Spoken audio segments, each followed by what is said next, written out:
Comme compagnie professionnelle, on existe depuis 1982. Donc, en 2022, ça va faire 40 ans. On est vraiment sur le bord, là. Alors, l'idée est vraiment née de ça, là, de vouloir mettre en valeur des lieux urbains, parce qu'essentiellement, on travaillait dans des milieux urbains. Alors, d'où le nom des rives, parce que les gens se promenaient d'un lieu à l'autre. Et ça pouvait être une buanderie, ça pouvait être une intersection à l'extérieur. On est parti du concept, au lieu de dire qu'on monte et qu'on amuse, Ouais. on fait vivre. C'est ça, c'est l'idée de la dérive urbaine, c'est qu'on fait vivre des expériences aux gens. En 2006, j'ai pris la direction artistique du Théâtre des Rives urbaines. Et puis, depuis 3 ans, là, j'ai la chance de partager ces fonctions-là avec Mathieu. Oui, bien moi, j'ai travaillé pour Théâtre des Rives urbaines depuis plusieurs années, là, disons depuis 2005.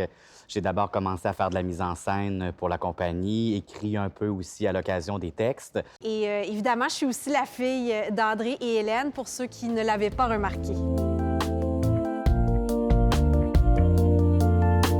Des Rives urbaines a eu plusieurs vies. On est parti d'une formule absolument très, très expérimentale. On est passé à quelque chose d'un peu plus formel par la suite. On est passé par le théâtre de tournée, par ce qu'on appelle du théâtre utile aussi, le théâtre de commande. Théâtre plus engagé socialement. Le théâtre social, on en a fait beaucoup dans les années 80 parce qu'on travaillait avec le CLSC. On a travaillé sur des problématiques comme l'épuisement professionnel. À l'époque, on était parmi les premiers à toucher cette thématique-là, en français et en anglais. On a touché toute la question de la violence familiale. Donc, on travaillait pour la police. On a vraiment... c'était pas habituel pour une compagnie de théâtre d'aller là où on est allé. Avec tout ça, toutes ces initiatives-là, ça nous a permis de jamais rester dans une zone trop confortable.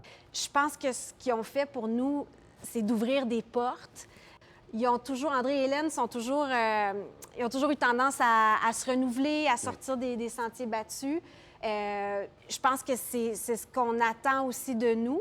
Puis en même temps, ça nous offre une incroyable liberté artistique parce que le terrain de jeu est vaste là, grâce à ça, je pense.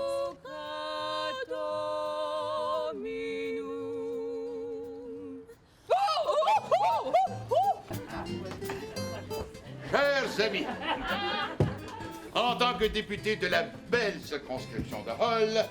Et depuis 10 ans, là, on fait du théâtre à caractère historique, ce qui est une façon pour nous d'être présents aussi dans notre milieu, parce qu'on a réalisé que du côté de l'Outaouais, il y avait il y avait une sorte de méconnaissance de notre histoire et que c'était important de mettre en lumière les personnages historiques qui ont joué un rôle important dans le développement de la région.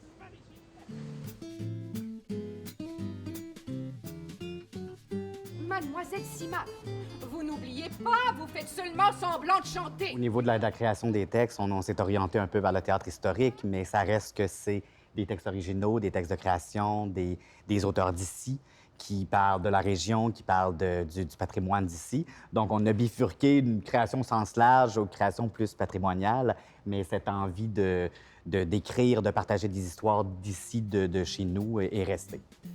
Avant de commencer, faites comme si Duplessis venait de m'accorder la médaille et applaudissez très fort. Voyons, plus fort que ça, là!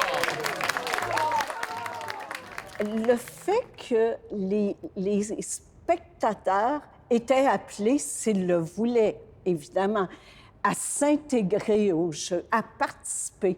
Alors, je pense que ça, la proximité avec laquelle on a presque toujours travaillé, nous deux, et je dirais qu'il continue en ce moment avec le théâtre déambulatoire. S'il y a quelque chose qui persiste, je dirais, c'est ça.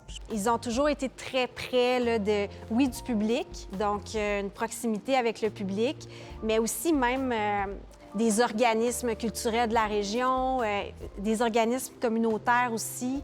On a travaillé avec des gens en danse, on a travaillé avec des mimes, on a travaillé avec des gens en musique. Et c'est tellement riche.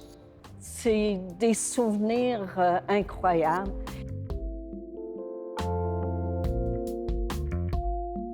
Ce qu'ils m'ont apporté, moi, c'est sûr que la pomme n'est pas tombée loin de l'arbre.